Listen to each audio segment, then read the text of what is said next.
দিদি, আপনাদের জন্য বেশি একটা আয়োজন করতে পারিনি।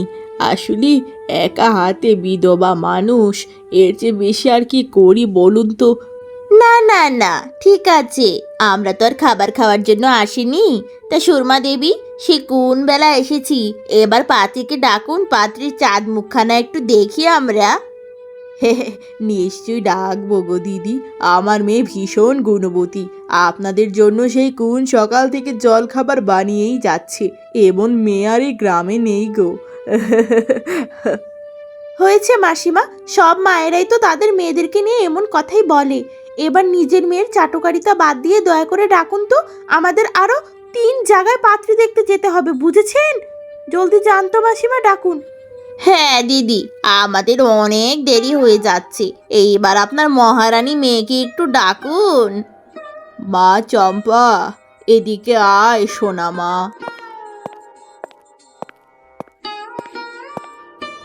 এ কি সুরমা দিদি, আমি তো আপনাকে পাত্রী আনতে বলেছি, এ আপনি কাকে ডাক দিলেন?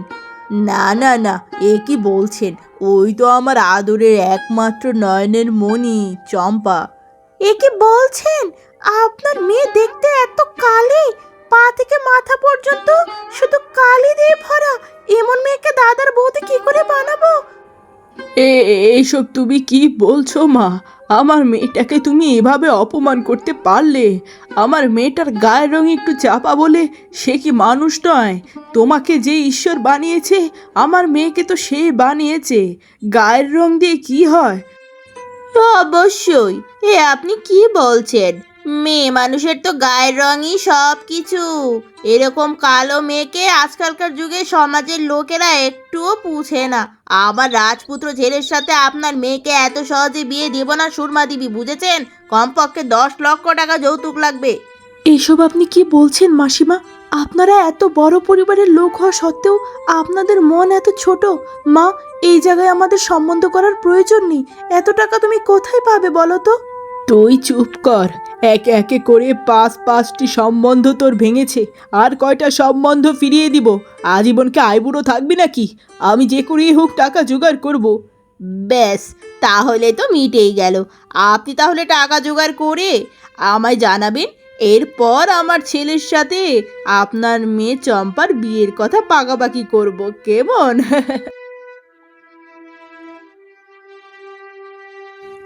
জমিদার বাবু, এই গরিবের উপর একটু দয়ার দৃষ্টি দিন গো। অনেক বড় বাড়ি থেকে সম্বন্ধ এসেছে। কয়টা টাকা সাহায্য দিলে আমার মেয়েটা ওই বাড়ির বউ হতে পারতো।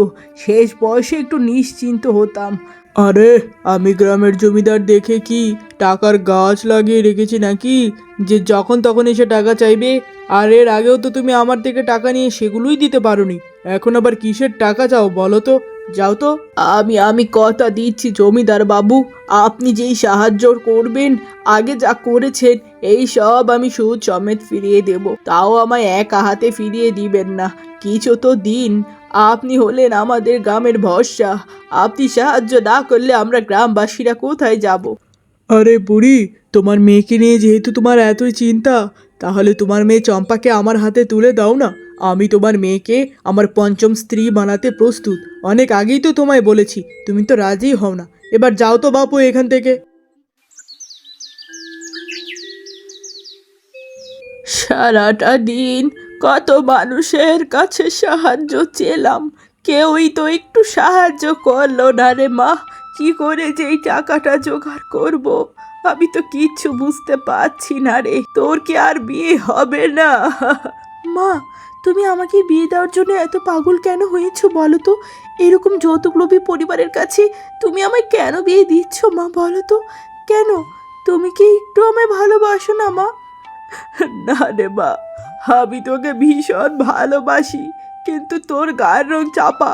এই সমাজে চাপা মেয়েদের যৌতুক দিয়েই বিয়ে দিতে হয় রে মা, না হলে তোকে আর কে বিয়ে করবে? এরকম ভালো মনের কেউ নেই, কেউ নেই। যদি তাই হয়, তাহলে সারা জীবন আইবুড়ো থাকাই ভালো মা। কারণ বিয়ের পরের অশান্তির চেয়ে বিয়ের আগেই একা থাকাই ভালো মা। তুমি তুমি এভাবে চিন্তা করে অকালে বাবার মতো আমায় ছেড়ে যেতে চাইছো মা? তোমার কিছু হয়ে গেলে আমার কি হবে বলো তো? সেই চিন্তাতেই তো আমার রাতে ঘুম আসে না। আবার কিছু হয়ে গেলে তোর কি হবে? যে করে হোক তোকে একটা ভালো ঘরে বিয়ে দিতে হবে। এরপর থেকে সুরমা দেবী লোকের বাড়ি দিন রাত পরিশ্রম করে মেয়ের বিয়ের টাকা জোগাতে থাকে। এ কি, আপনি হঠাৎ সকাল সকাল আমার বাড়িতে? ও, টাকা জোগাড় হয়েছে বুঝি? কই কই টাকা কই? দিদি, অনেক কষ্ট করে আমি 1,00,000 টাকা জোগাড় করতে পেরেছি। আপনি তো জানেন আমি বিধবা মানুষ, একটি মাত্র মেয়ে নিয়ে কোনো মতে সংসার চালাই। 10,00,000 টাকা এই মুহূর্তে জোগাড় করার সামর্থ্য নেই দিদি। আপাতত 1,00,000 টাকাই রাখুন, আমার মেয়েটাকে আপনার ঘরের বউ বানিয়ে নিন। আমি বাকি টাকা পরে আস্তে ধীরে দেবো না হয়, দয়া করুন দিদি। আহ মরণ, সাত সকালে এইসব কি গাইনের গীত শোনাতে এসেছেন? আমার কি খেয়ে দিয়ে কাজ নেই? আমার রাজপুত্রের মতো ছেলেটাকে আপনার ওই কালী পাদ্রির মতো দেখতে মেয়ের গলায় ঝুলিয়ে দিব? আপনার মেয়ের যদি এতই কষ্ট হয়, আপনার মেয়েকে নিয়ে জলে ডুবে মরেন। আহ, আহ, দিদি, আমি আপনার কাছে হাত জোর করছি, আমার মেয়েটাকে ফিরিয়ে দেবেন না। মরার আগে মেয়েটাকে একটা বড় ঘরের বউ হিসাবে দেখে যেতে চাই। আপনি আপনি আমায় বিশ্বাস করুন, আমি বাকি 9,00,000 টাকা আপনায় ফিরিয়ে দেব। একটু সময় দিন দিদি, একটু সময় দিন। আমার মেয়ে আপনার ঘরে আসলে আলো করে রাখবে দিদি। আমার মেয়েটাকে আপনার জেলের বউ বানিয়ে নিন। চুপ করুন তো, এটা কি মুখের কথা নাকি? বললেই ছেলের বউ হয়ে যায়? ওরকম কালো মেয়ে, তার উপর আবার মাত্র 1,00,000 টাকা যৌতুক? জানতো যান এখান থেকে। আমার ছেলে কি বাজারের পণ্য নাকি? যত সব জানতো। এভাবেই কাটতে থাকে দিনের পর দিন। মেয়ের বিয়ের চিন্তায় সুরমা দেবী একেবারে বিছানায় পড়ে যায়। চম্পা বোন, কতদিন ধরে তোর সাথে দেখা হয় না? শুনলাম তোর মা নাকি ভীষণ অসুস্থ। তা বলছি, মাসিমা এখন কেমন আছে রে বল? মায়ের শরীরের অবস্থা বেশি একটা ভালো না গো দিদি। বয়স হয়েছে কিনা, তার উপর যে দুশ্চিন্তা করে, ওই একা একা কষ্ট করে সব সামলে নিতে হচ্ছে আর কি। হ্যাঁ, দুশ্চিন্তা নাকি ছাই, তোর মতো কালী অপয়া মেয়ে ঘরে আছে, সে চিন্তাতেই মাসিমার জীবনটা গেল। বিয়ে দিতে পারে না, যৌতুকের চিন্তায় এই অবস্থা। তুই বাড়ি ছেড়ে চলে যা তো, তাহলেই মাসিমা সুস্থ হয়ে যাবে, বুঝলি? বুঝলি চম্পা? এসব তুমি কি বলছো রীতা দিদি? আমি কেন আমার বাড়ি ছেড়ে চলে যাব? আজকে ঈশ্বর আমায় দেখতে কালো বানিয়েছে বলে তুমি আমায় এত ছোট করে কথা বলছো? এই দিন আমার থাকবে না, বুঝেছো? বাবারে বাবা, তোর মুখের এত ধার কেন রে? ভালো হয়েছে ঈশ্বর তোকে দেখতে কালি বানিয়েছে। যদি আমার মতো সুন্দরী হতি, তাহলে না জানি কি করতি। আহ, চুপ করো না রীতা, ওর মা অসুস্থ, কেন ওর সাথে এতটা খারাপ আচরণ করছো? চলে যাও এখান থেকে। চম্পা মা, তুই রাতের বেলা আমার জন্য ভাত কেন রেঁধেছিস? আমার গলা দিয়ে খাবার নামবে না রে মা, নামবে না। তোর একটা বিয়ের ব্যবস্থা করতে পারছি না, মা হিসাবে তো আমি ব্যর্থ রে মা, ব্যর্থ। আমার তো মরে যাওয়া উচিত। মা, এই কথা আর কোনোদিন মুখে উচ্চারণ করবে না। আমি কি সবার মতো তোমার কাঁধেও বোঝা হয়ে গেছি মা? তাহলে জানিয়ে দাও, আমি বাড়ি ছেড়ে চলে যাব। তুমিও আমায় দেখতে পারো না মা, তাই তো আমায় তাড়িয়ে দেওয়ার জন্য এত তোমার তাড়া মা। কেন মা, কেন এমন করছো? কেন তুমি নিজেকে শেষ করছো মা? আমার কথা কেন ভাবো না? না রে মা, তুই এভাবে কান্না করিস না। তুই কেন বাড়ি ছেড়ে চলে যাবি? আমার ভয় হয়, আমার যদি কিছু হয়ে যায় তাহলে তোকে তো এই সমাজের লোকেরা ছিঁড়ে ছিঁড়ে খাবে। তোর মতো কালো মেয়ের যে এই সমাজে কোনোই দাম নেই রে মা, কোনো দাম নেই। তাই তো আমার ভয়। মা, কে বলেছে? তুমি জানো আজকালকার যুগে কালো ফর্সা বলে কোনো কথা নেই। কালো মেয়েরাও কত উন্নতি করে বেড়াচ্ছে। গ্রামে থাকো তাই তো জানো না, আমার অনেক মেধা আছে মা। আমাকে তুমি একটু সাহায্য করো, আমি জীবনে কিছু একটা করে সবাইকে দেখাতে চাই। কেন এভাবে খারাপ বাড়িতে আমায় বিয়ে দিতে চাইছো মা তুমি? কেন মা, কেন? কিছু করতে হলে তো পুঁজি লাগে রে মা। আমার কাছে তো সেই টাকাও নেই যে তোকে কিছু করার জন্য টাকা দিব। তাহলে কিভাবে কি হবে? ওসব নিয়ে তোমার ভাবতে হবে না মা, ওই সব ব্যবস্থা আমি করে নেব। তুমি শুধু আমায় সাহায্য করো মা। এভাবে যৌতুক দিয়ে কোথাও বিয়ে দিয়ে কেউ কখনো শান্তিতে থাকতে পারে না মা, কখনো না। পরদিন সকালে চম্পা কিছু টাকা ধার নিয়ে গ্রামের মাঝে একটি কাপড়ের দোকান নেয়। সেখানে সে পুরো দস্তুর টেইলার্সের কাজ করতে শুরু করে।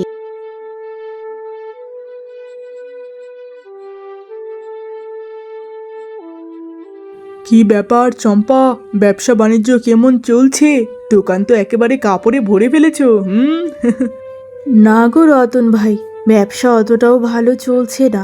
এখন পর্যন্ত একটা খদ্দেরও এলো না।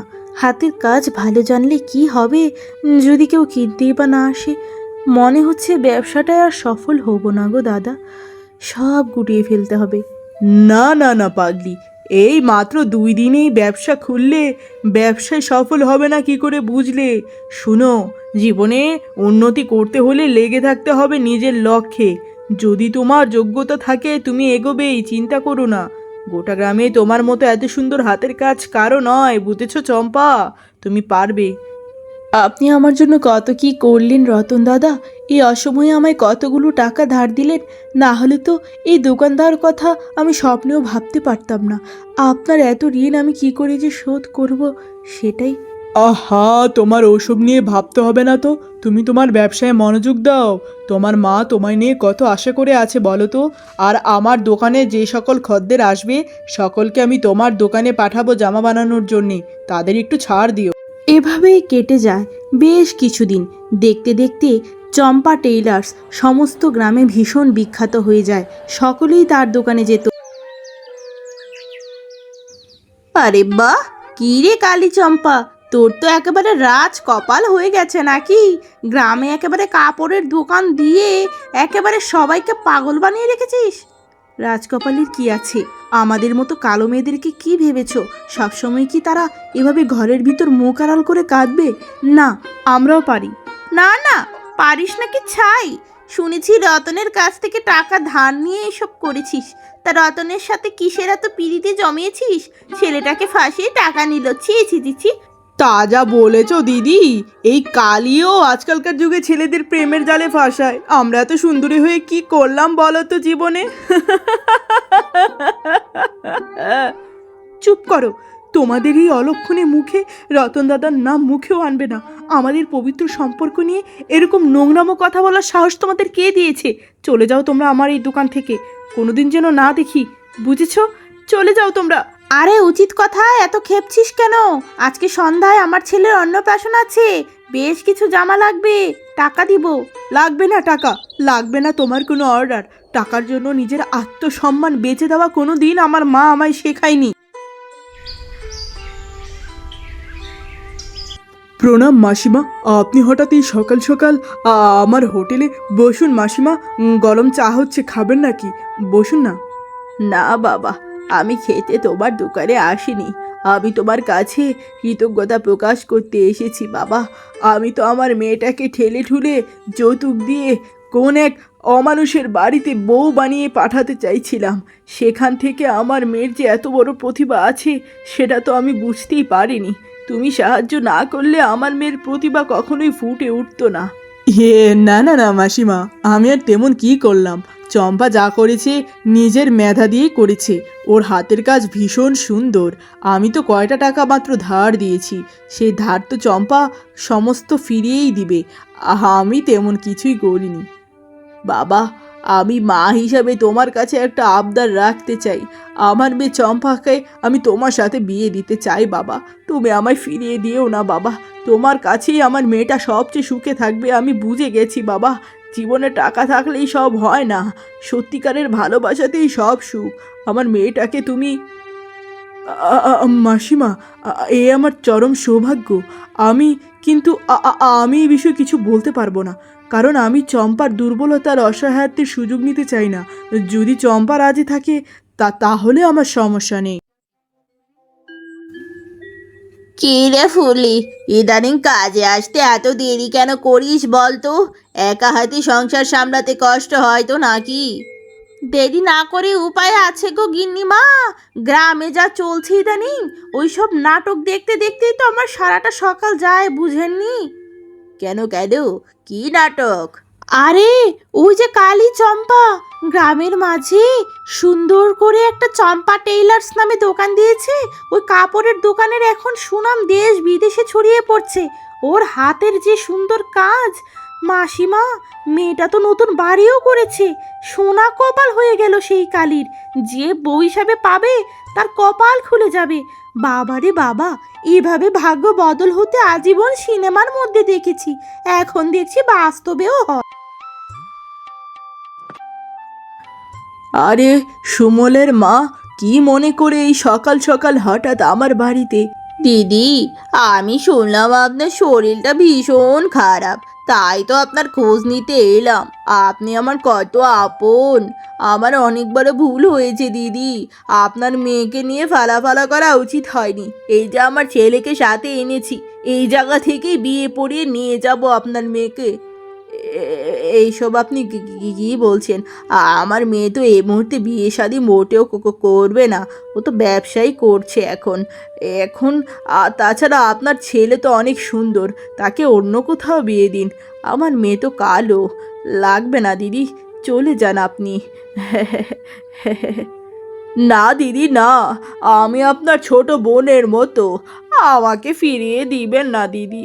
আমি বুড়ি মানুষ, একটা মাত্র ছেলে, আবেগে ভুল করে ফেলেছিলাম। আমার ছেলেটা আপনার মেয়ের সাথে বিয়ে না হলে একেবারে পানিতে পড়ে যাবে দিদি। দয়া করে আপনার মেয়েটাকে আমার ছেলের হাতে তুলে দিন। আবার ছেলেটার মুখের দিকে তাকিয়ে ফিরিয়ে দেবেন না। আচ্ছা আচ্ছা, আপনি কান্না করবেন না দিদি, আপনি বাড়ি ফিরে যান। রাতে মেয়ের সাথে কথা বলে আপনাকে জানাবো।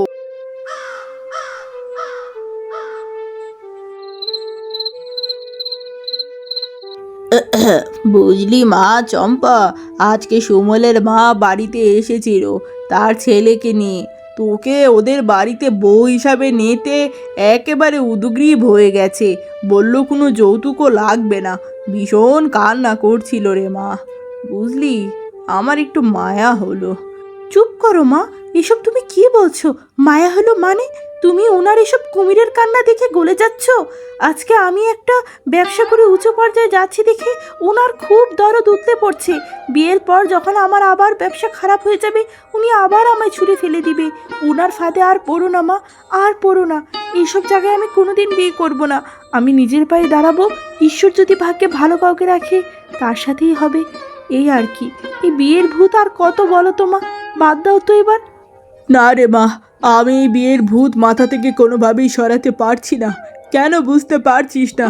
আমার বয়সটা অনেক বেড়েছে। তোকে কোথাও আমি তুলে দিয়ে যেতে না পারলে আমার যে শান্তি নেই। বিয়ে যদি করতেই হয়, আমি রতন দাসকে করব, যে সুখে দুঃখে সবসময় আমার পাশে ছায়ার মতো ছিল। এরপর চম্পা রতনকে মন্দিরে গিয়ে বিয়ে করে নেয়। স্বামী স্ত্রী দুজনে সুখে শান্তিতে বাস করতে শুরু করে।